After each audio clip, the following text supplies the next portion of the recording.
Hello, everybody, and welcome to our virtual panel today.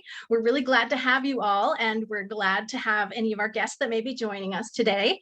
My name is Becky Davis, and I'm with the Children's Service Society of Utah. I'll be moderating tonight's panel. If you'd like to ask any questions or you have a comment throughout the course of our panel, we've got Casey with us who's going to monitor any questions being asked or comments. And so feel free to add that to the chat, and we will try to address those if we can. I'm going to introduce our panelists. Today's panel is going to be about family support during these trying times, which is really fascinating to me. I've been at the Children's Service Society since 1998, so next month it's going to be 24 years.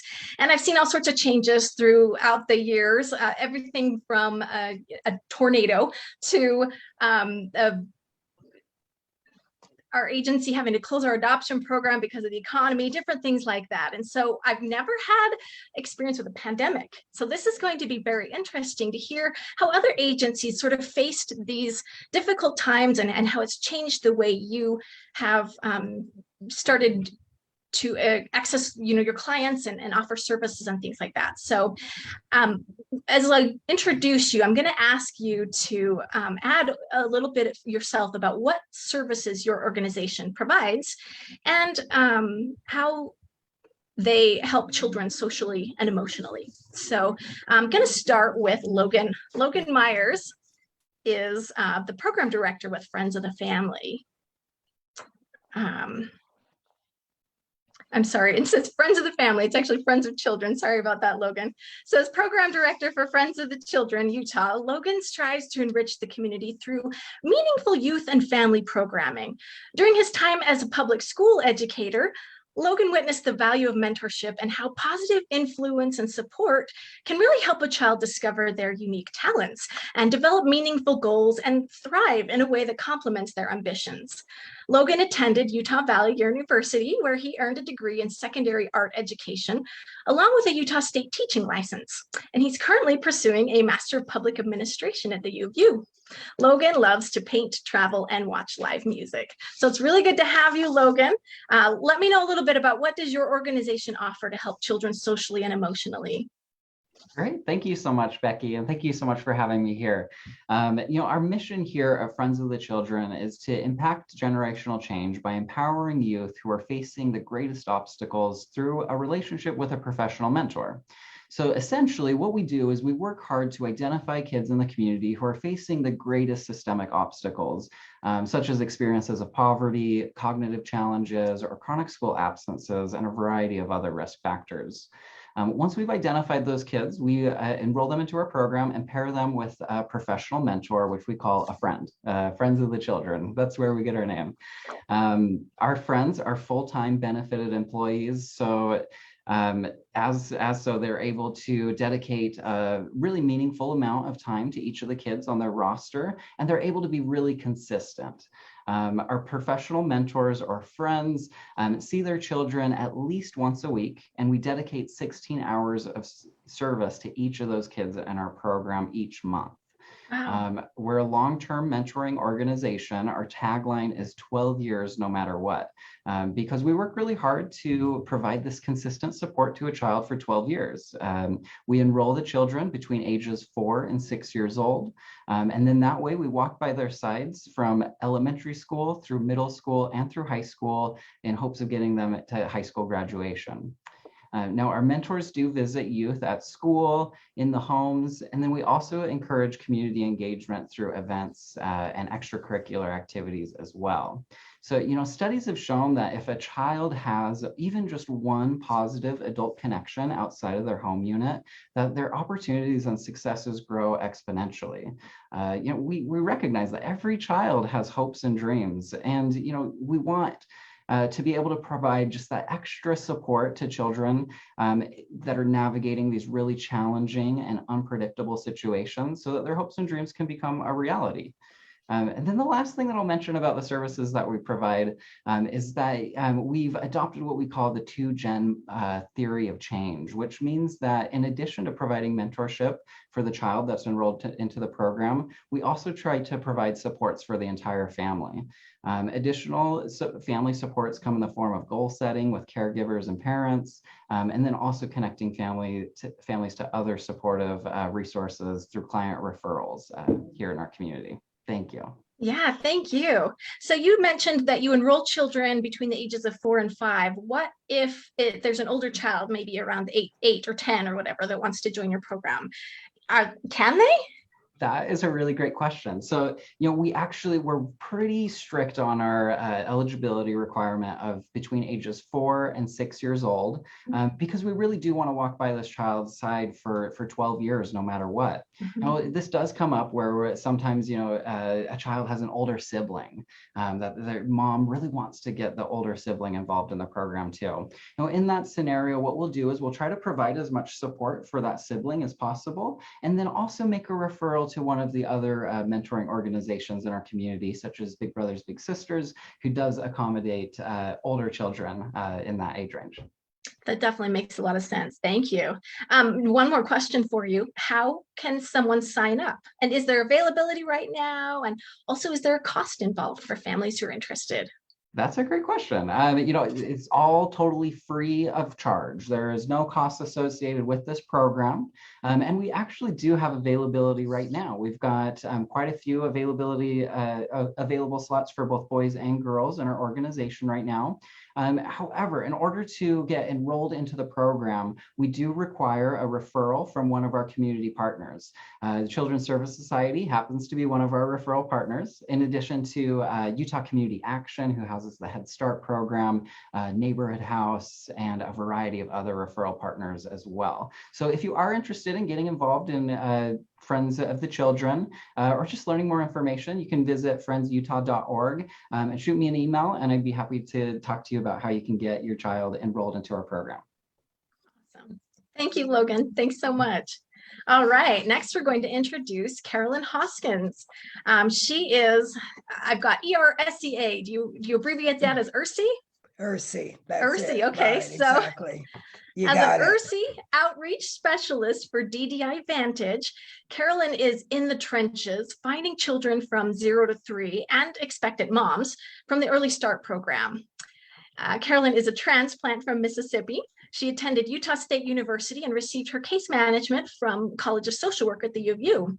She is involved in her community as a former planner commissioner with Salt Lake City and a community advocate with University Neighborhood Partners for the last 20 years. Service is very, very important to her. And I imagine that transfers over to your professional life as well. Obviously, you are working for a not-for-profit. So can you tell us a little bit about your organization? What services do they offer to help children socially and emotionally? Okay, our program services expectant moms and children 0 to 3. We focus on school readiness, parent engagement, and getting the child socially, emotionally ready to learn. The family advocate comes into the home for an hour and a half on a weekly basis and set goals that the parent would like to see for the family and child. And that way, a parent knows her child better than anyone. And so we are taking the lead from the parent and everything. And we also have socializations and other things that parents can benefit from, like policy council, so that their voice is heard also. And then we also focus on health, safety, and wellness, nutrition. With the pregnant mom, naturally prenatal health is a concern in everything. And then we provide community resources and referrals. Once the child turns 3, we will give them resources in the community for that continuation of care, because we all know, learning doesn't stop at 3. Perfect. Thank you. It sounds like you are an organization really devoted to giving kids a head start. Right. Amazing. Early head start. And the sooner, the better. Yeah. The studies have shown they're requiring more when kids get into kindergarten now. It's not just ABC and 1, 2, 3. Mhm. Okay. And Yeah. if you have a child that's socially, emotionally ready to learn, they will learn. Yeah, it's a big difference. I remember going to kindergarten Okay. and just playing, All but then when I right. sent my son to kindergarten, they expected him to be able to write his name, and no one had prepared me for that. And so I felt like the worst parent. So I'm glad that people behind me are getting better help than I had. So I appreciate it. So let me know, how can somebody sign up with your organization? I mean, is there availability? Is there a cost? It's a no-cost program. We go by the government guidelines and everything. And if they want to just go on they can visit our website, ddivantage.org, and they can fill out a request and everything. And then I'll give them a call and explain the program and the requirements that are needed. Perfect. All right. Thank you so much. It's great to have you on our panel. All right. Next, I want to introduce Heather Collick. Heather has been working at the Utah Parent Center for over a year now. She's currently the project coordinator of the COVID Community Partnership Project and works as a community health worker to support families that have children or other loved ones with disabilities. During her free time, she likes to spend time outside hiking, camping, and climbing. She also has a dog named Panda that she rescued while living in China. Welcome, Heather. Let us know a little bit more about your organization, Utah Parent Center. What do they offer to help children socially and emotionally? Yeah, we provide a few different services here at the Utah Parent Center. We're a peer-to-peer support center. So all of our parent consultants here have children with disabilities, and our focus really is to help support parents who have children with disabilities navigate going through life with a disability. So we help them navigate the healthcare system, including finding mental health services and therapy and counseling. We also help support families in navigating school and the school system with their child who has a disability. So helping them understand and get IEPs and 504 set up so that they can really be the most successful in school as possible. We can help them understand behavioral plans. Another service we provide here is we actually assist families in finding social activities for their children that are specific to their needs. This is something a lot of families and a lot of parents who have children with disabilities struggle with, finding those activities that their children can participate in. So we try to do our best to connect them to community resources and activities where their child can have those opportunities to be social. And then we also organize a lot of workshops that kind of talk about these topics, talk about school and navigating the school system with a child who has a disability and the healthcare system. We have workshops on resiliency and mental health. We have just a lot of workshops related to navigating life with a disability. And, those are all workshops you can find on our website. We do through Zoom and in person as well. Fantastic. Wow. As a parent with two kids with autism, I know firsthand how invaluable this kind of help is. Yeah. So I appreciate that there's organizations out there like yours. What age groups do you serve? Is it 0 to 18? Do you start early intervention? What's the situation? Yeah, so we serve all ages. We focus on children, but we serve adults as well.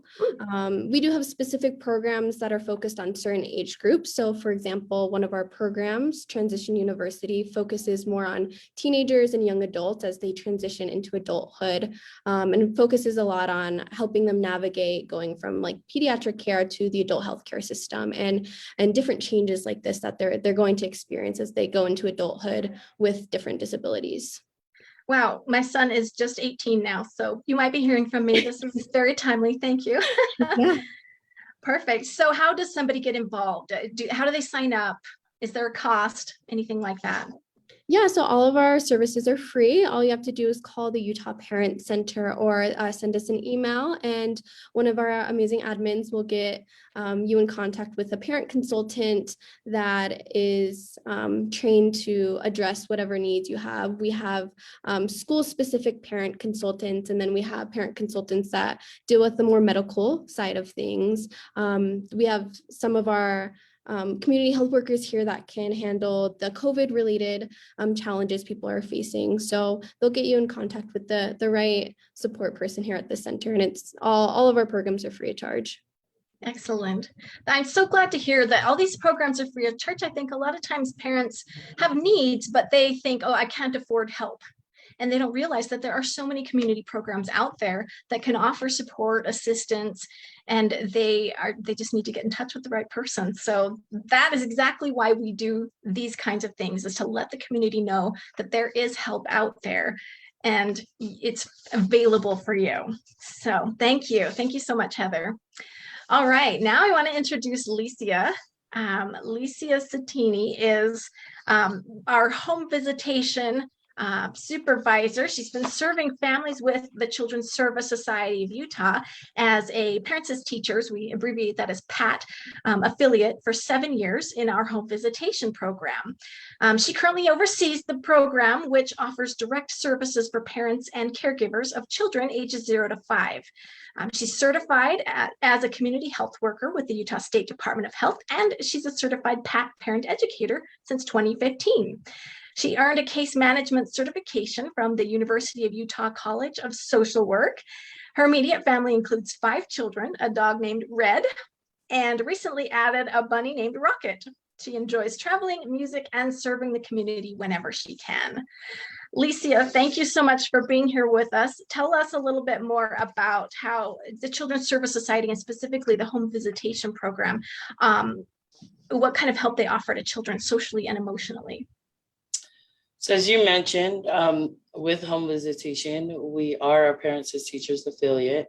So which means we support caregivers to overcome challenges just like everyone else here, with parenting and helping children reach their full potential. As a certified parent educator and community health worker, we identify and address concerns related to the child's social and emotional needs, assessing risk factors, usually in the home, and then also identifying new ways to enhance the child's safety and early development. So a lot of child development there. We do offer monthly group connections that allow caregivers and their children to, parents and children to connect.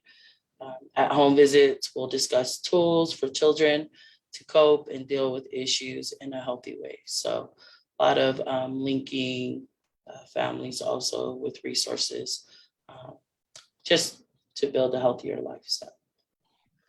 Great. I know that as an employee in the Children's Service Society adoption program, I definitely love that we have the home visitation, this kind of help available when we're working with expectant parents who are considering maybe placing their child for adoption. If they choose not to and they decide they would like to parent their child, we're able to refer them to your program, and then they can get additional help rather than just kicking them out the door. So we love your program. We love that you're part of us. So thank you so much. Tell me, you'd mentioned that the age group you serve is 0 to 5. How does someone sign up? Is there availability right now? And again, the question is there a cost to it? So home visitation services are free, and currently we do have a wait list. You could visit our website, www.cssutah.org. There is a form there that you can fill out, and of course, one of our usually it's our front desk who will reach out to me and say, hey, there's somebody who's interested in the program. And then that's where we move forward and either do intake or place them on the wait list. Excellent. Thank you so much. I want to add before we go to our questions that I think every single one of these organizations is a nonprofit. Is that correct? Are all of you charities? Correct.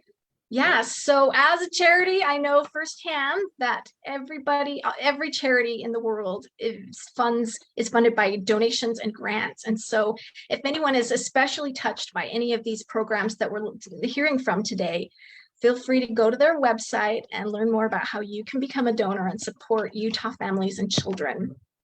So, all right, on to our questions. I am going to ask a question and I'm going to have each of you take a turn answering it.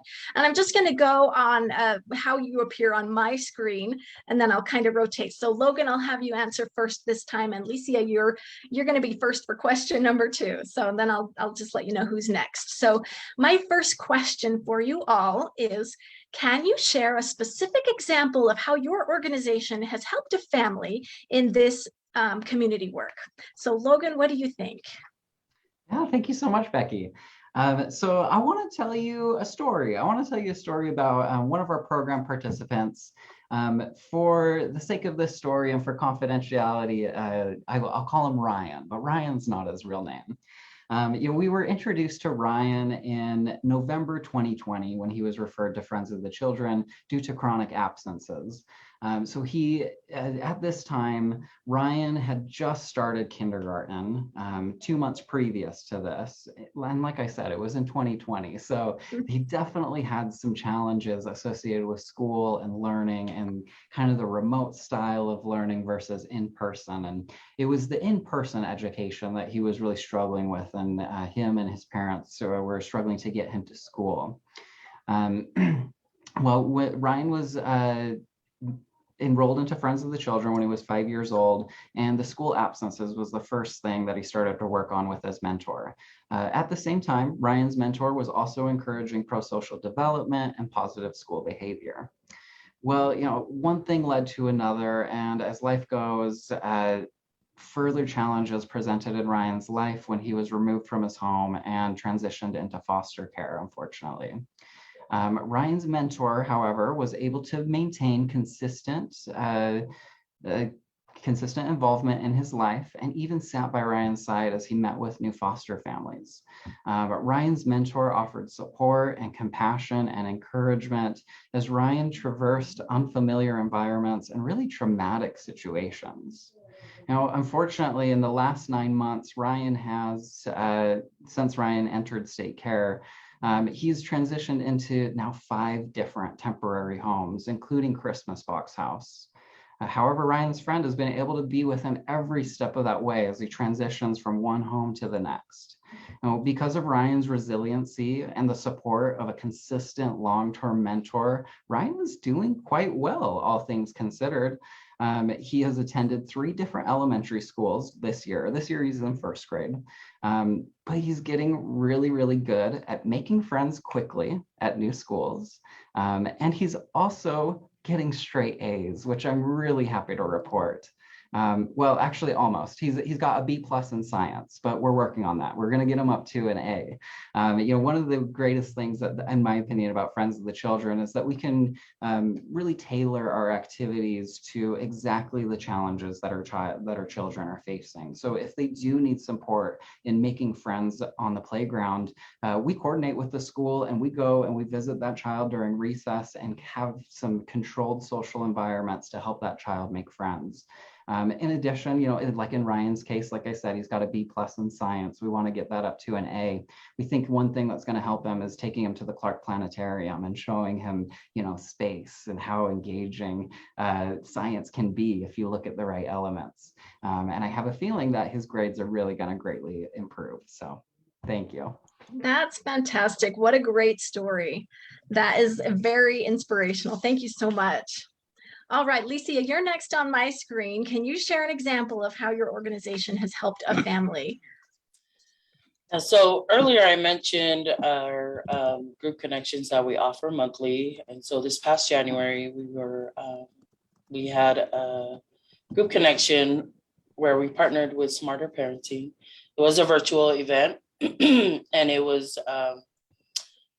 the topic on it was parenting through COVID-19 times. And so the caregiver struggled with being at group connections. She is a little bit older.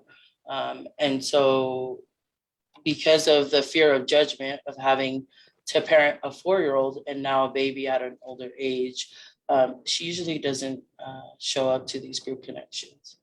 She suffered from isolation throughout the pandemic, and her attending this event was a milestone. And so she was able to gain tools on how to handle the transition of having a new baby in the home. And then also with our COVID-19 community partnership with the Utah Department of Health, we were able to assist her family financially with rent. And also at this time, she still continues to care after these 2 children with the support of home visitation. And so with that, that's just an example of what kind of support we could provide. That's fantastic. Lisia, thank you. All right, Heather, you're up next. Can you answer a question with an example of how your organization has helped a family? Yeah, definitely. Recently, we had one of our parent consultants work with a school employee that was helping with quite a difficult situation. An older sibling was taking care of their younger sibling with a disability after their mother had passed away with COVID-19. So they were really, struggling to access resources and figure out how to start taking care of their younger sibling.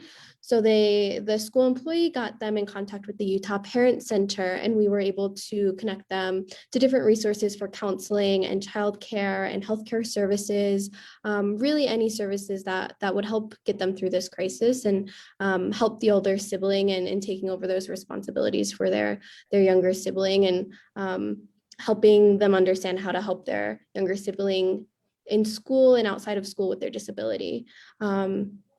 So that, we have a lot of different families that we support, some with situations similar to this, and others with smaller situations, but it's all really amazing that we can really support these families and help them get connected to the resources. So, this is just one of many stories of the families we support. Yeah, and that's amazing, and amazing example. Like, not only was that older sibling thrust into a kinship caregiver position, which is difficult at best, to add a disability in there that they might not know, and this specifically how to parent. That's great. I'm so glad you guys were there to help them out. Thank you. All right, Carolyn, you're up. Give us an example of how your organization has helped.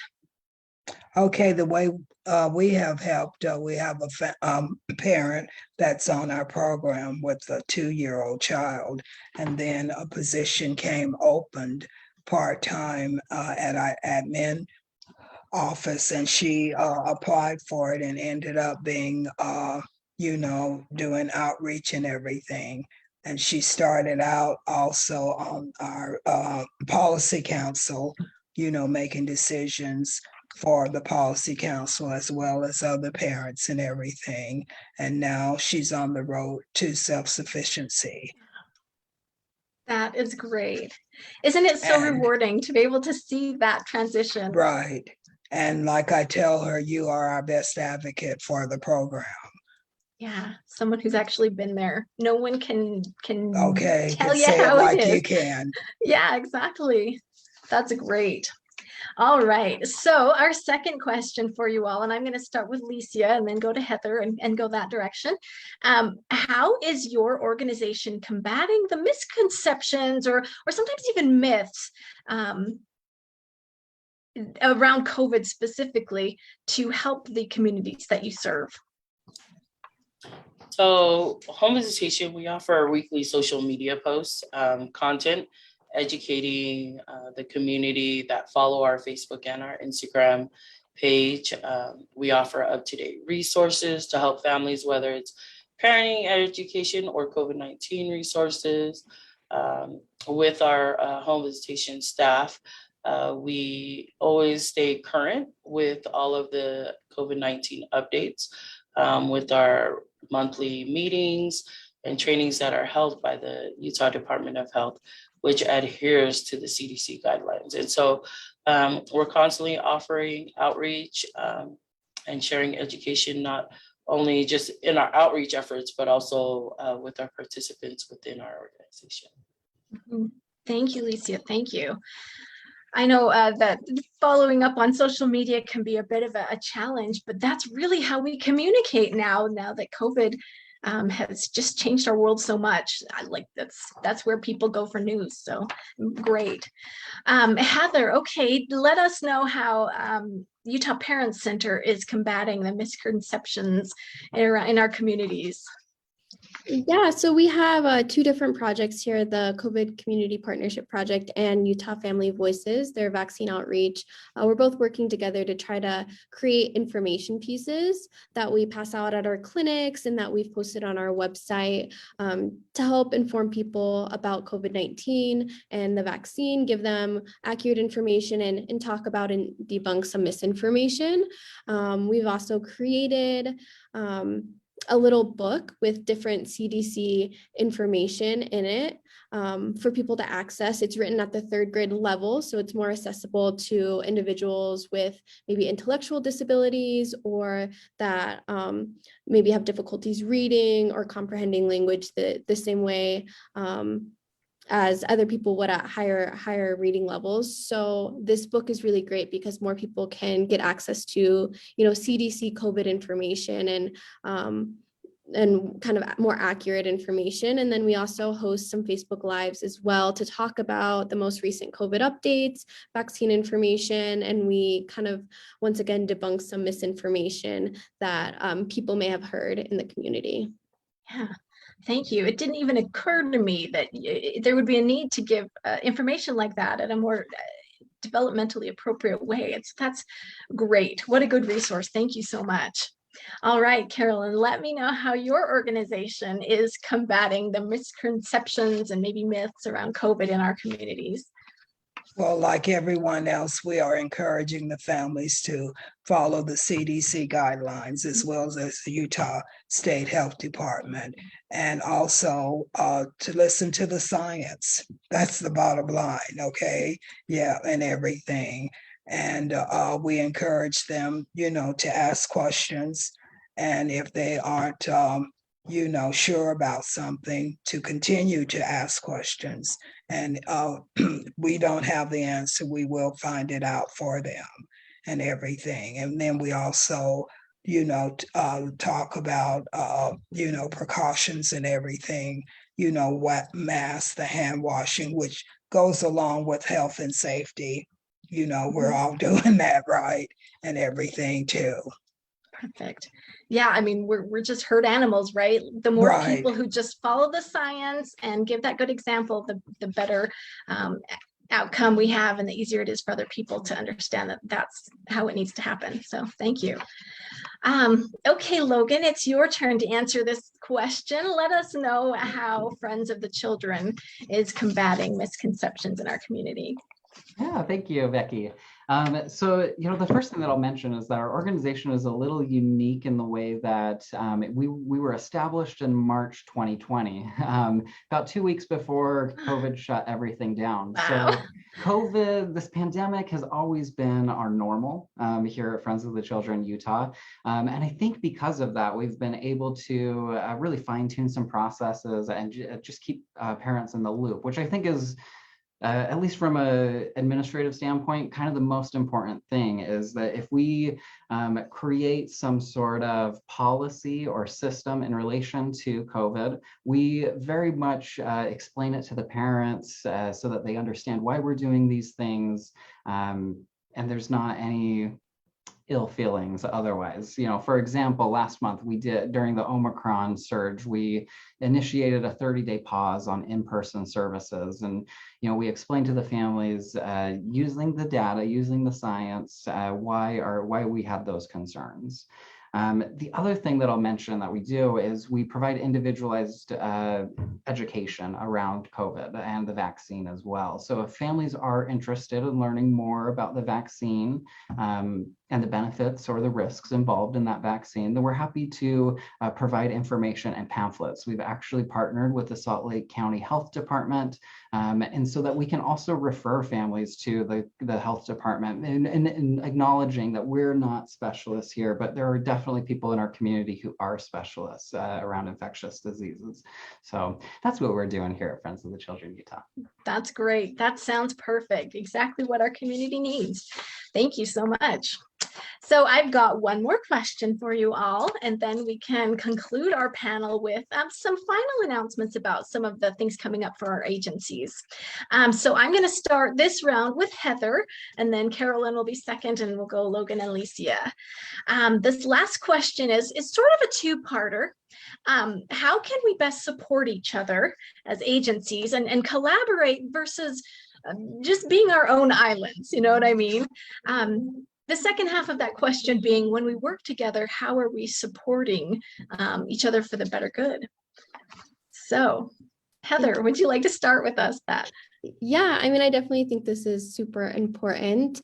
I think it's really easy when families come to an organization for us to kind of just address the basic maybe problems they're coming with, but it's really important that we pay closer attention to, the social determinants of health to get a really clear idea of or a full picture of the support this family needs. A lot of times they come with this issue, but there's so many different underlining influences that are really important to address as well. And that's not something that maybe the Utah Parent Center or any one organization can address all on their own. So this is where it's really important to address other services these families might need and have that relationship with different organizations in the community to connect them to those services.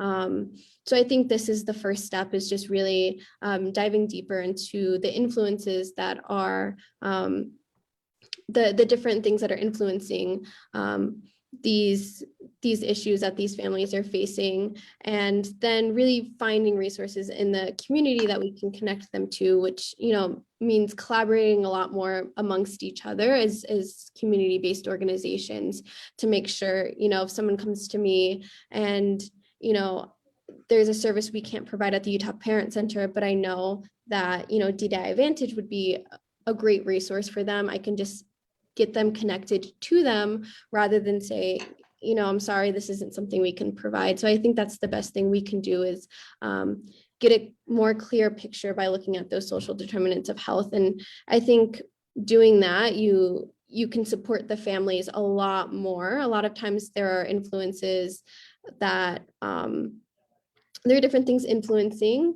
these problems that the families aren't even really aware that need addressed. Mm-hmm. So that's really important. And then I think kind of the second part of the question, and how is this support better for these families? And I think it's just giving them the best opportunity, right, to help them in navigating life and navigating these challenges and setting themselves and especially their children up for success. Yeah, perfect. It's always difficult when we have a client that we can't necessarily serve. It's just not something we do. We don't have access to those kinds of services, and to just have to shove them out the door and be like, sorry, good luck, is for people in service jobs, it just is so heartbreaking. So I love how you have expressed that being able to refer them to other agencies just offers better support, and it helps everyone. So thank you very much. All right, Carolyn, you're next on my screen. Again, the question is, how can we best support each other and collaborate versus being an island unto ourselves here? And when we work together, how are we supporting for better good? Okay, and events like this is what's going to make it happen. Like you said, everyone is into this social media and everything. So that's an important fact. And I think we are all a community, and it takes a special community to make things work. And in that word community, there's unity, UNITY. Okay. I love that. As Queen Latifah would say, and everything. So by reaching out, this is the win-win. And when a parent knows that you care and everything, they really will respond and be able to, understand, how the help can be out there for them. Mhm. And also, we're just reaching out, making this place a better world, making this world a better place. And in the words of Maya Angelou, people may not remember, but they will remember how you made them feel. Beautiful. Yes. Thank you so much. Yeah, it's kind of funny. This is exactly why we do this kind of thing, just like you said. And people are always complaining about, we're all so online anymore that we just don't get to know people. But I think in a way, we're more connected than ever. And so getting the word out about different programs in this fashion is the way to go now. So awesome. Thank you. Okay, Logan, you are next on our screen. So let us know how we can best support each other and collaborate as agencies, and how we're supporting each other for better good when we're working together.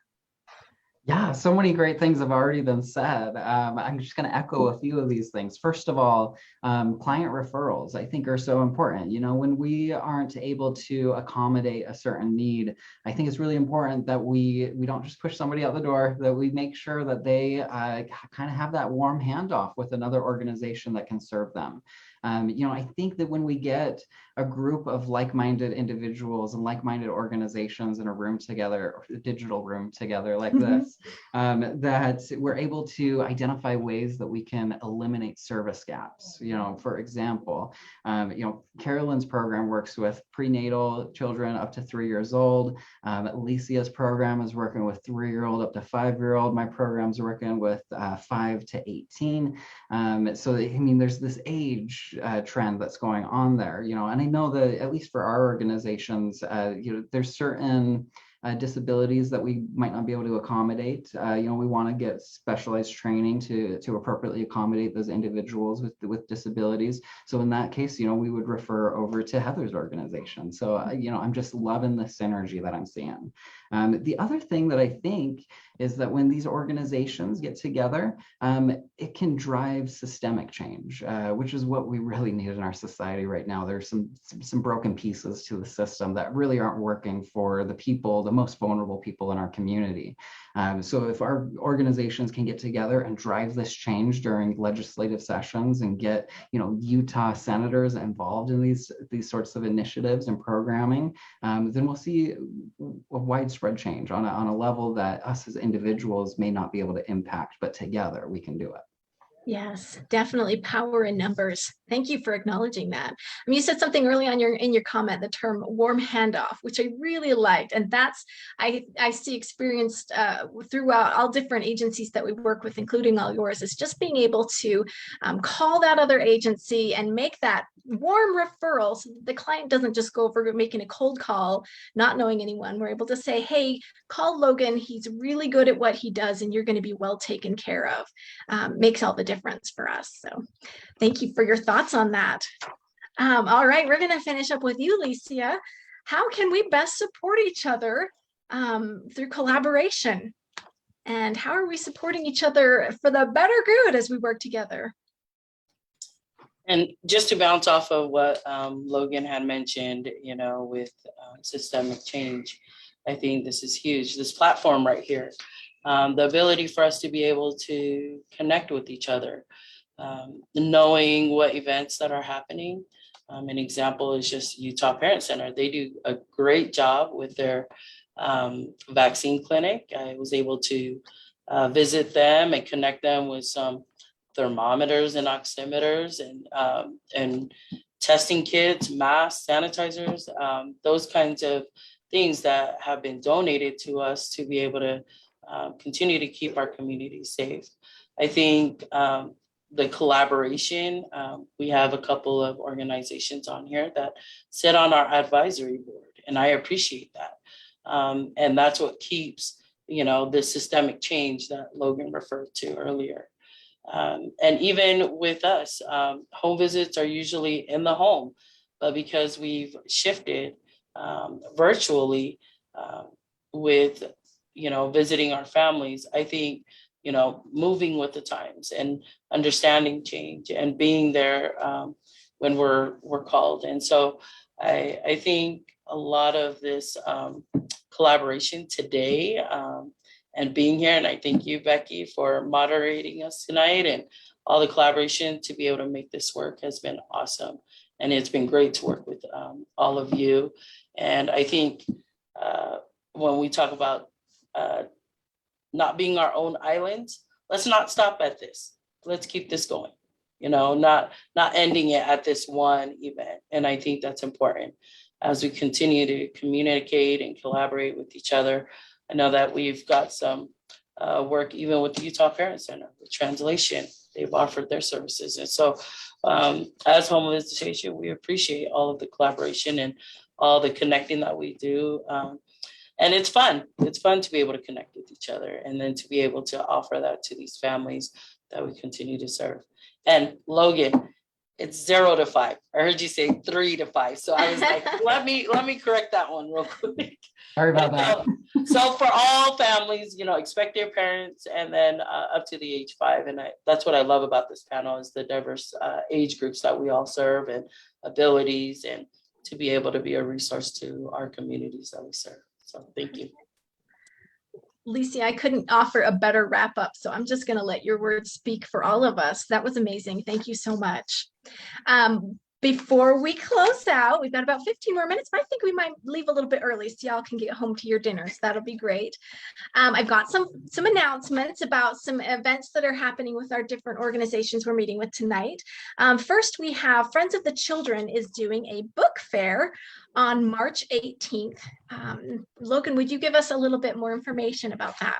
Yeah, absolutely. We're hosting a Scholastic Book Fair at our office space. We call it the Clubhouse on Friday, March 18th from 12 to 7 p.m. The address of our clubhouse is 5361 South, 4220 West, Suite B. And this is a book fair that is being sponsored by Fox 13 and Scholastic. It's actually a free book fair. So any child that comes to the book fair gets one free book. So yeah, it's from 12 to 7 on Friday. That's amazing. I understand you're going to send us a flyer. So Children's Service Society will share that on our social media if you want to watch our Facebook and Instagram for that, for more information. And of course, I'm sure you can always check out Friends of the Children. Do you guys have a Facebook? We do have a Facebook. Okay. It would be Friends of the Children Utah, because we're part of a national. Oh, thank you for the clarification. Everybody go follow them. Okay, Children's Service Society is doing a couple of things coming up. On March 17th, our home visitation program has a virtual group connection that's going to be hosted in collaboration with Cockayne Law.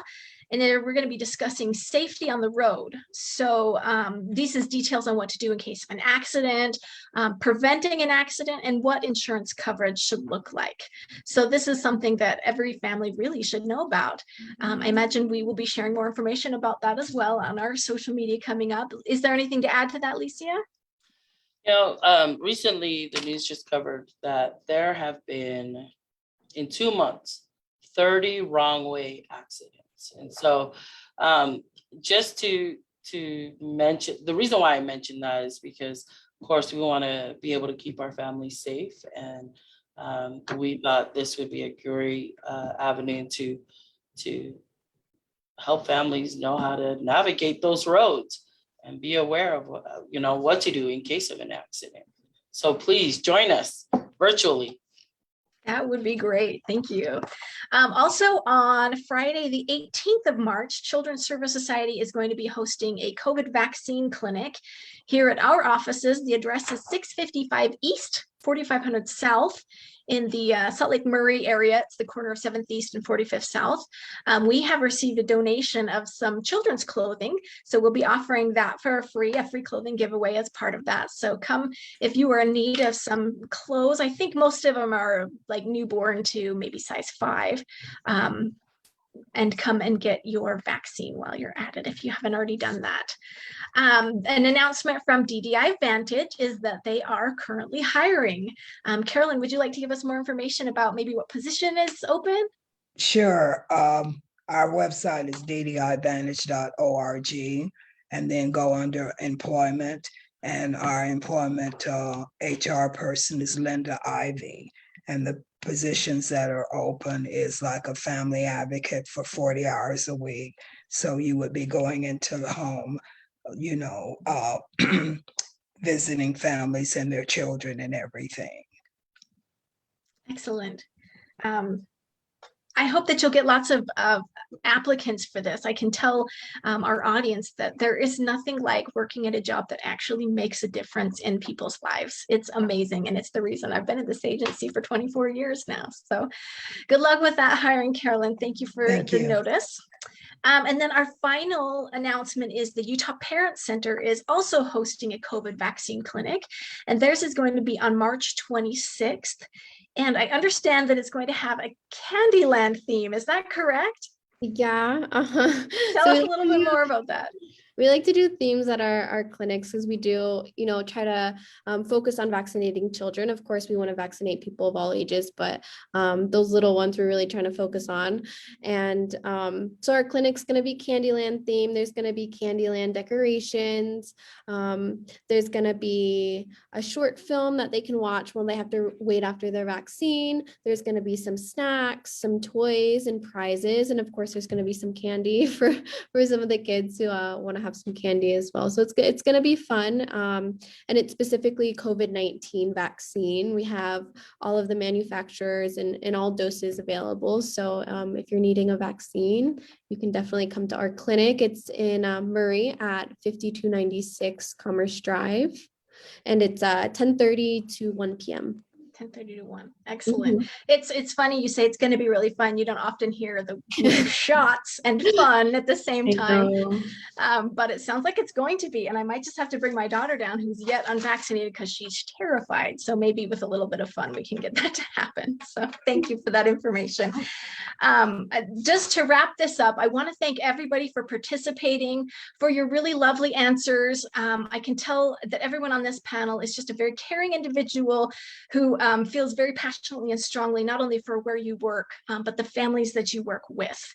And I have loved this opportunity to be able to talk to you all and share with our potential clients, with our community, all the different organizations that are available for your families, that are available to help where you may not know that this is out there for you.